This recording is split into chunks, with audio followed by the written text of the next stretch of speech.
Jawohl, so gut mit euch können Gottesdienst zu feiern. Und warum ist es gut? Weil wir in der Gemeinschaft miteinander unterwegs sind. Und zusammen etwas machen, nach meinem Gusto, es ist einfach cooler, immer etwas miteinander machen, als allein irgendwo unterwegs sein. Ich habe einen wunderschönen Töff, ich liebe es, oder? Und um die Kurve zu flitzen und so, natürlich immer schön, so schnell wie man darf. Aber wenn einer noch hinten reinfährt oder voraus, ist es einfach noch ein bisschen cooler. Immer gemeinsam. Oder hey, Skilager. Oder zusammen gehen Skien und wer schneller drinnen ist und wer jetzt die Schanzen auch noch kann. Also ja, so ein bisschen, ich bin schon ein bisschen in dem Alter, da fährt man um die Schanzen herum. Aber trotzdem, oder, es ist so eine gute Sache, miteinander etwas zu machen. Oder auch beim Velofahren und dann, also ich mit dem E-Bike einmal voraus, oder, und so, sehe, wie die anderen schwitzen. Einfach schön, oder? Nein. Aber oder, das Miteinander, das ist ein Erlebnis, da redet man noch drüber und ich glaube, viele Sachen sind viel besser, wenn wir es miteinander machen. Und Gott sagt in dem hinein, es ist nicht gut, wenn der Mensch allein ist. Der soll zusammen, ein soziales Wesen, etwas funktionieren und darum ruft Gott uns auch in die Gemeinschaft. In eine Gemeinschaft, die Ekklesia, die herausgerufenen Heiligen, wo Jesus Christus im Glauben annehmen, mit ihm unterwegs sind, die gehören zu einer plötzlich grossen Familie. Und wir sind in der Gemeinschaft und sind so unterwegs. So cool.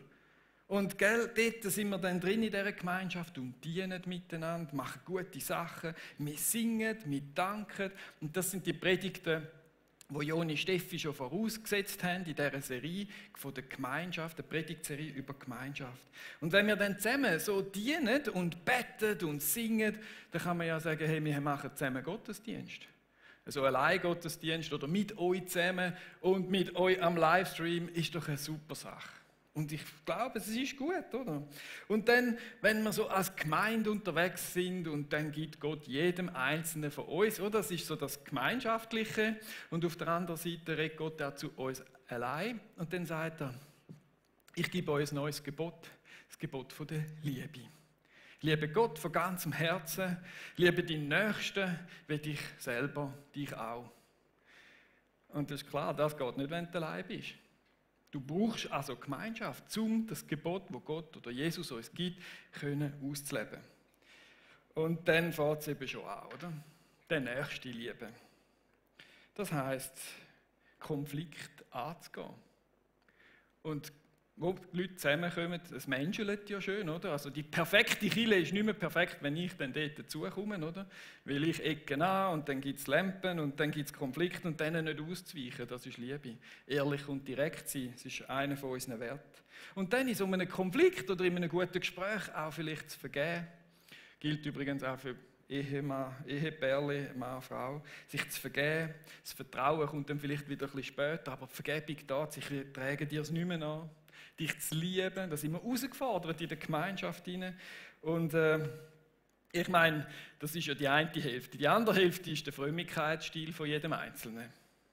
Und das ist der Grund, warum ich viel vorne sitze, oder? Weil dann sehe ich den Frömmigkeitsstil nicht, tue den auch nicht beurteilen von den Leuten, die vor mir in der Reihe sind, oder? Also da gibt es da die Schattenboxer, oder? So, und Jesus und im Worship drin, oder? Und zack, ich gehöre auch ein bisschen zu denen. Ihr seht mich ja immer von hinten, oder? Und ich sage, ja, und nie mehr und für immer und für mich. Da gibt es die, oder? Und dann denkst du, da steht und denkst, ja, jetzt der Elias wieder, oder? Genau. Ja, dann gibt es aber noch ein bisschen die anderen, oder? Die sind so ein bisschen wie Palmen. Oder so, ja, Herr, ich bin im Worship und bei dir. Ja, ihr lacht jetzt, oder? Es gibt auch Geckos, oder? Die sind so ein bisschen mehr der Sonne ausgerichtet, nach vorne auf die Bühne, oder so.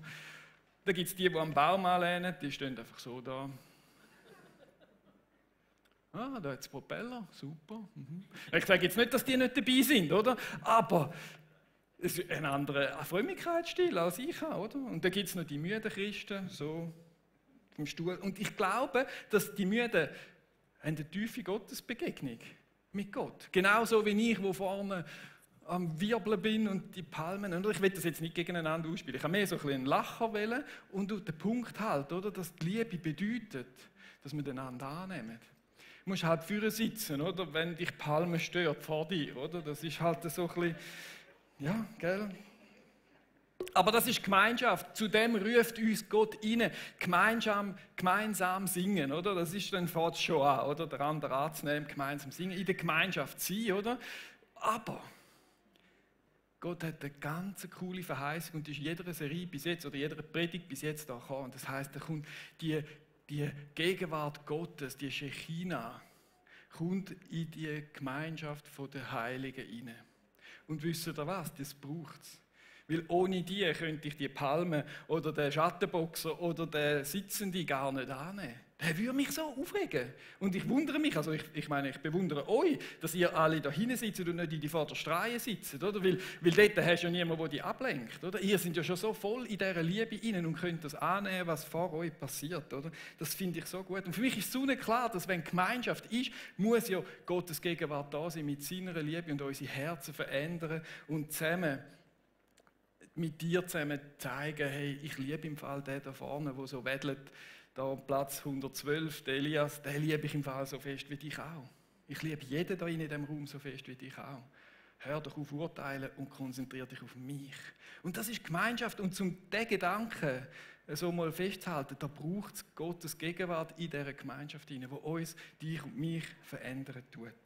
Und ich will das ja auch nicht ausspielen, weißt, im Sinne von, es ist ganz klar, jeder braucht seine Zeit mit Gott, wo Gott ins Herz hinein kann reden, wo du in deinem Kämmerlein bist, das sagt Jesus ja auch, und dort sieht Gott rein und er ist dort bei dir. Und das ist ganz wichtig, aber es braucht auch die Zeit mit Freunden, unterwegs zu sein, einander wieder ein bisschen Ecken annehmen und vergeben und das zu üben, was Jesus uns ja auch aufgetragen hat. Und es geht dann nicht darum, das dann irgendwie auszuspielen gegen, gerade jetzt in der Corona-Zeit, ich bin da in der Runde, oder? Und ich bin in der Gemeinschaft, ihr seid dort hinter dem Monitor, dazwischen, im Livestream, in der Stube weit weg.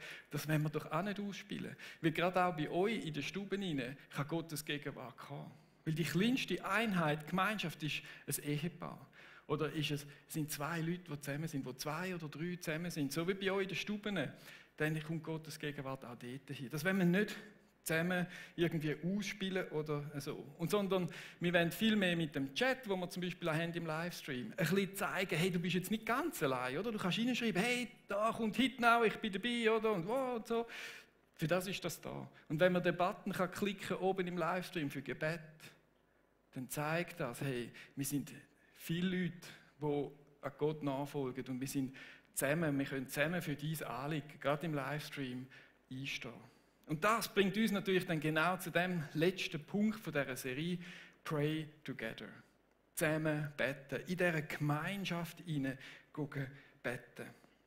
Und das Gebet ist eigentlich ein fester, klarer, dicker Pfeiler, der für die Gemeinschaft gilt. Das kann man in der ganzen Bibel nachlesen, das gemeinsame Gebet.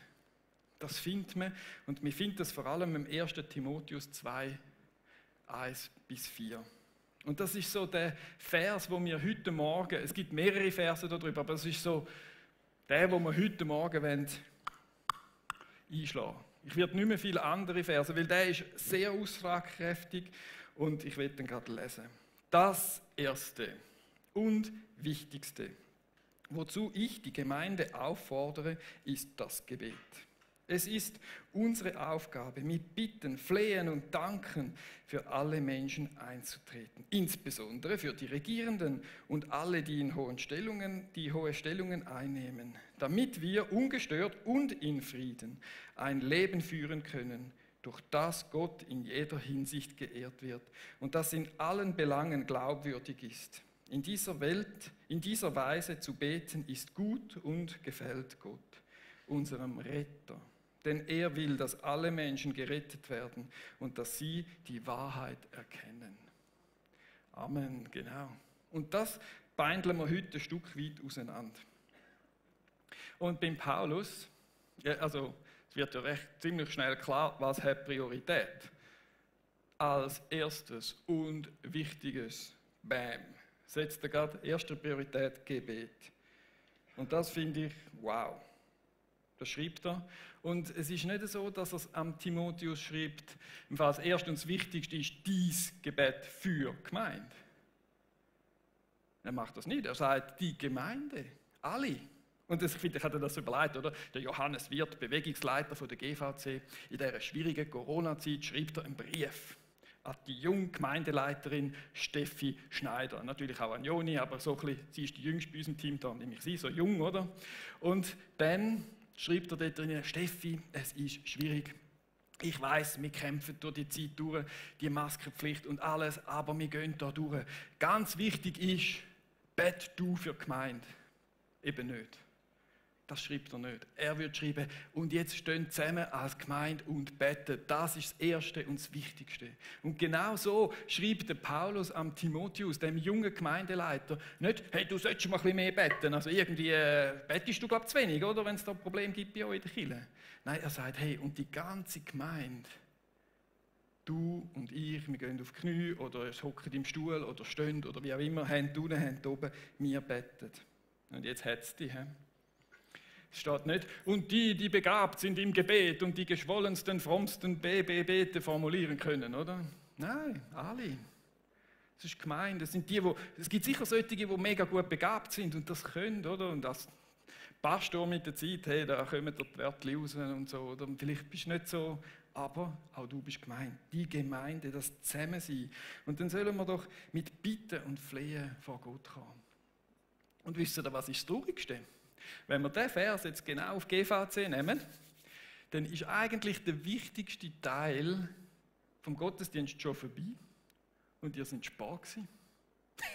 Sorry, hey, ich hau jetzt so voll rein, oder? Nein, wir haben natürlich am 9.00 haben wir ein Gebet, wo wir für den Gottesdienst beten und für Kirchen und all die verschiedenen Anliegen. Dort tun wir Eindruck austauschen und miteinander für die Kirchen beten und so, oder? Und das, ich meine, wenn du den Vers anschaust, dann ist jetzt nicht die Predigt das Wichtigste, sondern es ist der bei uns, wir haben es jetzt um 9, ich weiss, es ist ein bisschen früh. Aber von 9 bis 10 oder vielleicht Viertel vor 10 ist das Gebet und wir sind heute das 5. gewesen. Haben jetzt ein schlechtes Gewissen. Das habe ich eigentlich nicht wollen, oder? Aber es muss einem gleich ja wieder mal so ein bisschen bewusst sein, wo der Paulus... Oder? Wir streiten manchmal über das, was der Paulus sagt, mit Kopfbedeckung und Hosen und Rock und weiss nicht was, oder? Das sind schwierige Themen und da gibt es 7 Meinungen und so weiter. Aber das ist ja relativ einfach. Das steht ja schon gerade da. Wenn wir nicht einmal gross 3 Bücher darüber schreiben, sondern man kann es lesen, man versteht es und dann es machen, oder? Und es ist eigentlich manchmal so, der Mark Twain sagt das, oder? Das sind nicht die Bibelstellen, die ich nicht verstehe, die mir Sorgen machen, oder? Sondern die ich gerade weiss, auf Anhieb. Das Gebet in der Gemeinschaft ist das, was Paulus verständlich einfach in einem Satz klar macht. Wow, da sind wir rausgerufen, oder? Da wollen wir hin. Und das ist so das Schöne, oder? Im Betten und Flehen, wo wir für die GDs einstehen können. Am 9 Uhr am Morgen, wo wir für Alpha Life beten können. Für die traurigen Menschen bei uns in der Kirche, die schwere Schicksalsschläge haben und müssen tragen, beten wir dort, oder? Wir beten für, was haben wir denn da noch? Ich habe aufgeschrieben, für Kids und Teens, für Leiter, die wir brauchen, für die Gegenwart Gottes, die da sind, für Wunder. Dass Gott sich zeigt, die Zeichen und Wunder. Da kann man wieder streiten, ist die Apostelgeschichte das Lehrbuch oder eben doch nicht und sollen wir jetzt das? Ja, das ist doch gleich. Aber wir beten dafür, dass Gottes Gegenwart kommt und unsere Herzen verändert. Wir beten für Finanzen, für Mission, für. Wow, und das machen wir zusammen. Und das ist das, was der Paulus uns rausruft für diese Sachen. Und gell, es ist die Liebe. Schlussendlich ist es wieder die Liebe. Liebe Gott von ganzem Herzen, deinen Nächsten und dich selber. Oder so wie dich selber. Man sagt ja immer so schön, ich kann dir sagen, was dir wichtig ist, weil dort fließt ja dein Geld her. Nur haben wir nicht immer alle so viel, oder? Darum kann ich eben noch einen anderen Spruch für Christen. Dort, wo die Leute beten, das ist ihnen wichtig. Ist das ein bisschen böse, he? Aber es hat doch etwas. Für das, was dir wichtig ist, das, was du liebst, das, was dir, wow, dein Augapfel, oder? Für das knüdelst du doch vor dem Schöpfer von der Welt hin und sagst, hey, schau doch, dass du da etwas machst, dass sich das entwickelt oder was auch immer. Und ich glaube, das ist der Grund, warum Christen nicht so schnell sich in Auto und TÜV und Gegenstände verlieben. Oder? Weil ich meine, ich bete jetzt auch nicht für meinen TÜV. Den kann ich in den Service bringen, oder? So lange leuchtet das Lämpchen einfach, oder? So in dem Stil. Aber für Menschen, für Familien, dort hinzugehen, für Freunde, oder? Ich meine, jetzt habe ich gerade wieder ein WhatsApp bekommen, da hat irgendein Kollege von mir auf der Agenda gesehen, hey Elias, du hast ja heute Predigt, ich kann zwar nicht dabei sein, aber ich glaube, Gott wird dich brauchen und so weiter und hat dann noch ein bisschen geschwätzt und wow, ich bin ihm wichtig, hey. Hat er gesagt, ich bete für dich, ich gehe mit dir da durch. Mega cool. Und so will ich einfach sagen, im Vers 1 wird schon ziemlich viel klar von dem Text. Oder? Was ist wichtig und wer ist wichtig? wenn du deine Frau gern hast, liebe Männer, dann beten wir für sie. Natürlich schenken wir dann auch noch Blumen. Und fragen, wie der Tag war und, oder? Das alles gehört ja auch dazu, oder? Das Beten. Aber, hey, wenn ich meine Frau gern habe, denke ich nündlich und sage, hey, Jesus Christus, das ist meine Frau, meine Angetraute, oder? Und umgekehrt, das ist mein Mann, und jetzt, dann kannst du mal sagen, was so alles verändern sollte, oder? Aber das ist, Gottes Gegenwart kommt, und Gottes Gegenwart verändert auch, da bin ich überzeugt. Die Mann, Frau, wenn du deine Familie liebst, in Bitten und Flehen. Ein Kollege, der hat eine Teenie-Tochter gehabt, die ist jetzt schon ein bisschen älter, also eigentlich erwachsen, aber während dieser Teenie-Zeit hat er gesagt, hey, was machst du? Und dann sagt er, ja, meine Tochter geht in den Ausgang und ich gehe auf die Knie.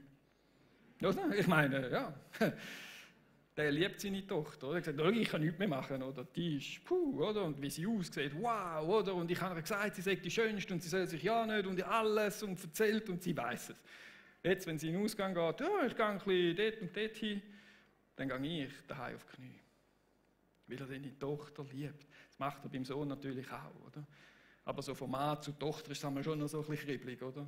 Und dann zeigt das einfach Prioritäten.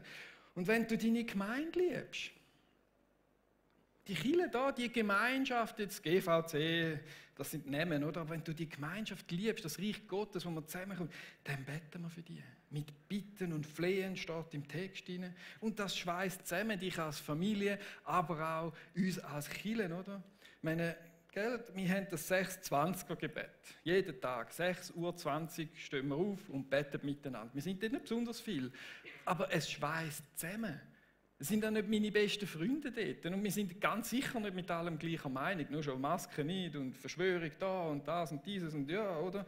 Das kann man diskutieren. Aber wenn ich ihn sehe oder die Leute sehe im Gottesdienst, dann weiß ich, das ist ein Mitstreiter im Reich Gottes. Der betet für die Kirche wie ich. Der hat die gleichen Anliegen dort und dort, oder? Über das andere können wir noch ein bisschen streiten und diskutieren. Und meistens habe ich die schlechteren Argumente. Aber es ist so ein Zusammengeschweißtsein mit diesen Leuten. Das ist so ein Kampf, oder? So MFG, von dort kommt es, vom Männerfrühgebet, wo wir das auch ein Stück weit haben, ist das dann entstanden. Aber gell, das ist früh. Das erwartet auch niemand, dass wir dort gehen. Auch 9 ist früh. Das ist euch überlassen, oder? Ich bete ja dafür, dass wir mehr werden. Und das ist eigentlich schon alles, was ich mache. Jetzt, gell, ich habe es jetzt noch in die Predigt eingepackt und ich will aber kein schlechtes Gewissen machen mit dem. Wir haben es jetzt einfach gehört, oder? Aber es gibt eben nicht nur am Morgen so die Gebete, sondern auch am Abend.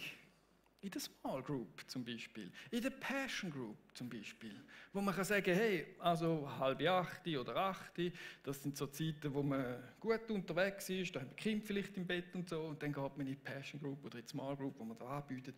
Hey, und wenn die Gruppen zusammenkommen und beten für die Gemeinde und einsteht für die einzelnen Leute, die dort dabei sind und die Bitten und Flehen in Gemeinschaft vor den Herrn bringt, wow, dann kommt die Gegenwart Gottes dort auch in die Small Groups hinein. Wie cool, wenn eine Small Group, eine Passion Group einsteht für die Gemeinde, für die einzelnen Leute. Aber ich meine, nicht nur das, oder? Da sagt er explizit in dem Vers hinein, auch für die Oberen. Nicht die oberen 10.000, sondern jede Regierung, oder? Dass wir für sie einstehen sollen. In Bitten und Flehen. Dann kann ich sagen, hey, wer sein Land liebt, betet für das. Wer ist gerne in der Schweiz? Yes, oder? Das ist super. Die Schweiz ist wunderschön. Ich habe in der Schweiz Ferien gemacht, 3 Wochen. Der Hammer. Und jetzt beten wir doch für unsere Regierung. Ich meine, die in Ustermünd, in Volki, die Stadtregierung, aber auch für den Kanton und für den Bund und dann Europa. Hey, Europa ist schön. Irgendwie gehören wir ja dazu, zwar nicht, aber irgendwie kontinentmäßig ja schon. Beten wir für die Politiker dort drinnen. Hey, gell? Und dann, wenn wir weitergehen, gell, politisch, also beten für die Türken und Griechen, die gehen sich jetzt dann auf den Grind. Also lesen ein bisschen Zeitung, so Geopolitik, oder? Ich meine, ich kann nicht Einfluss zum Erdogan. Nein. Und zu dem anderen, ich weiss nicht mehr, wie der Regierungschef heißt bei den Griechen, oder? Entschuldigung. Aber von da aus kann ich Einfluss nehmen auf das hinein. Und wenn ihr das als Small Group macht, wenn wir das machen als grosse Gruppe, Gott das gehört und dann führst du Gott, wow, cool, wow. Jetzt hat das aber noch mehr Sinn in dem Ganzen hinein. Ich will da noch ein Stück weitergehen. als einfach die Schwärme fürs Betten, sondern es hat bewusst auch verschiedene Ziele in dem Vers, was gemeinsames Betten für Ziel haben. Und da habe ich 3 rausgesucht, oder die 3, die haben ihr vielleicht auch gefunden mit dem Lesen, oder?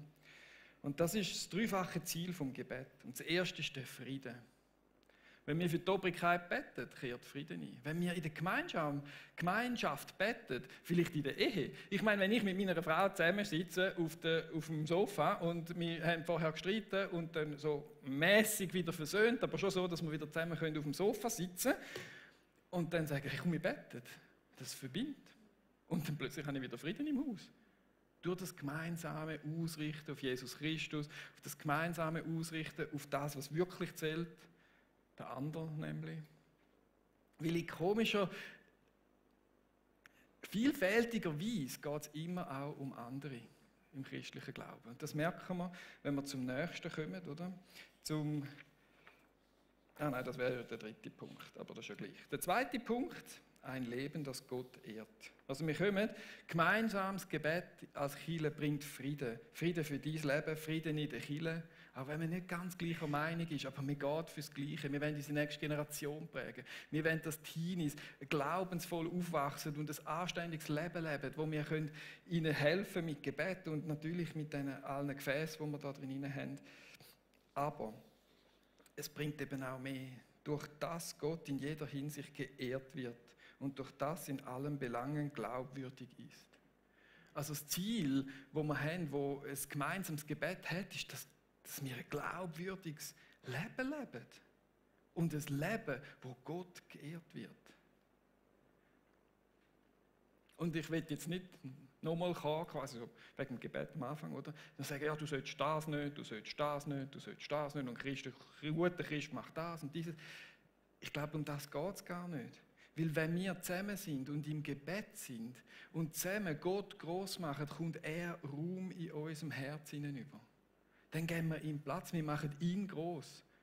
Wir fragen ja bei ihm an, wir klopfen, wir danken, oder? Das kommt dann so eine Dankbarkeit über die Liebe von ihm in unserem Leben hinein, wo es uns so gut geht.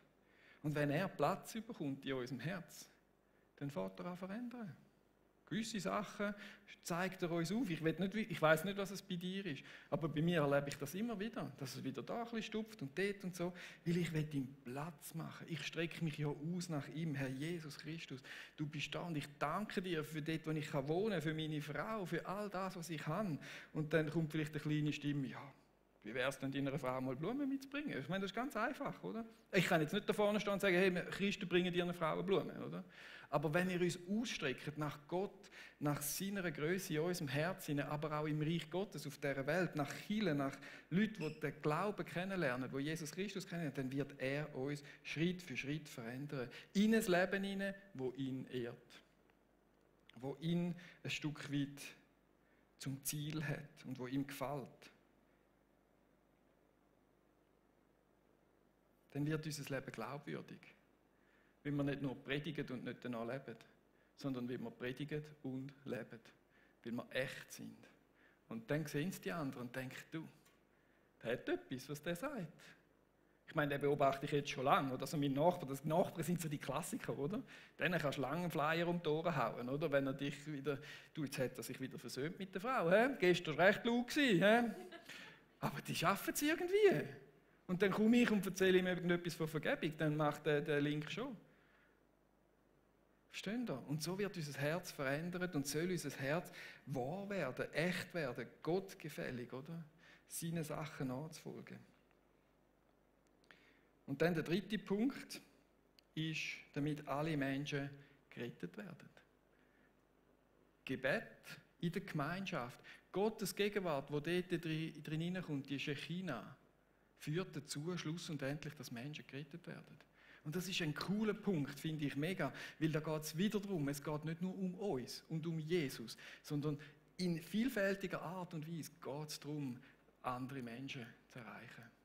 Auch der Punkt, das Gebet in der Gemeinschaft, wo wir mit Dank und Flehen zusammenkommen, geht es irgendwie dann gleich bei Gott immer wieder um den Nächsten, um den anderen oder um den, der Gott noch nicht kennt, Jesus noch nicht kennt. Und das finde ich cool. Das ist so ein Weg, oder? Weil die Leute, die sehen dann das, oder? Du, das ist wahr, was der sagt irgendwie. Das macht auch, was er sagt. Und sein Leben klingt irgendwie noch, obwohl er weniger hat als ich oder so, oder? Mein Nachbar hat die doppelt so grosse Garage, noch mehr Zeug drin, oder? Und ich bin trotzdem glücklicher wie er. Der merkt das, oder? Er ist immer irgendwie besorgt und so. Ach ja. Und so ist das Ziel eigentlich auf den Nächsten raus. Dass er die Wahrheit annimmt, dass er sich retten lässt durch Jesus Christus. Und dann wird sein Leben nämlich wieder verändert durch das Gebet. Und durch das kommen wieder Menschen zum Glauben. Es ist so ein Kreislauf, der angestoßen wird. Und das finde ich gewaltig. Und das alles in diesen paar Versen vom 1. Timotheus. So können wir ein bisschen zusammenfassen. Gebet in der Gemeinschaft führt zu Frieden und Ruhe. Auf das wir unser Leben verändern können. Oder unser Leben verändert wird durch Gott, dass es ihm wohlgefällig ist. Und andere dadurch Jesus kennenlernen und in Glauben finden dürfen. Auch die Quellen können finden, wie Jesus Christus ist. Was will man mehr haben? Was will man mehr? Als die Verheißungen, die wir jetzt darüber predigt haben, in den letzten 3 Predigten. Zusammen singen, Gottes Gegenwart kommt, verändert, gibt uns Kraft, seine Gebote zu leben. Er ist Anfang und Ende, vor allem, auch beim Gebet. Und wir könnten noch einen Haufen Bibelstellen und alles durchgehen. Aber das machen wir jetzt nicht, weil jetzt werden wir ein bisschen praktisch. Ich habe ja gesagt, es hätte. Wir beten jetzt noch ein bisschen miteinander. Aber in allererster Linie richten wir uns auf Jesus Christus aus. Auf das, was er für dich da hat. Am Kreuz, wo er gesagt hat, und ich sterbe für dich. Ich gebe mein Leben her. Ich gebe mein Blut her, damit wir gerettet sein können, damit wir zu ihm beten können. Und er ist gestorben, hat er müssen. Und er ist auferstanden, hat er auch müssen. Weil jetzt haben wir einen lebendigen Gott, so rechten Gottes, wo wir alle Gebete zu ihm bringen können. Und darum werden wir das als erstes anschauen miteinander. Das hat der Paulus jetzt nicht als erstes geschrieben. Der Dank für Jesus Christus. Für das, was er vollbracht hat und er kann machen. Und so wollen wir miteinander das Abendmahl nehmen. Wir haben das Abendmahl zusammen gerichtet. Da hat es immer ein kleines Zitronensaft, hätte ich gesagt. Traubensaft. Ich bin im Thurgau am Wochenende, also gestern. Traubensaft und immer ein Brötchen, das ist wirklich Corona-konform dort hergestellt worden. Und da hat es das und dort hinten hat es das und dort hat es das. Und jeder kann jetzt eins holen und dann wieder am Platz zurückgehen. Und dann werde ich beten und dann werden wir das Brot und dann den Traubensaft nehmen. Genau. Achtung, fertig, los.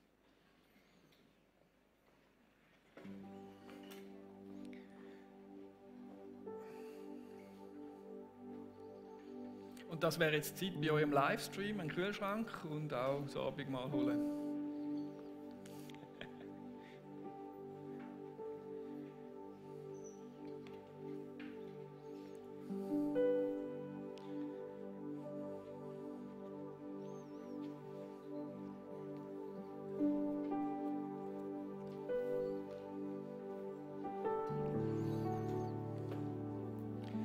Und es ist mir im Fall gleich, ob ihr jetzt steht oder sitzt oder so, einfach wie es euch nach eurem Stil gefällt, wenn ihr das Abendmahl nehmen wollt.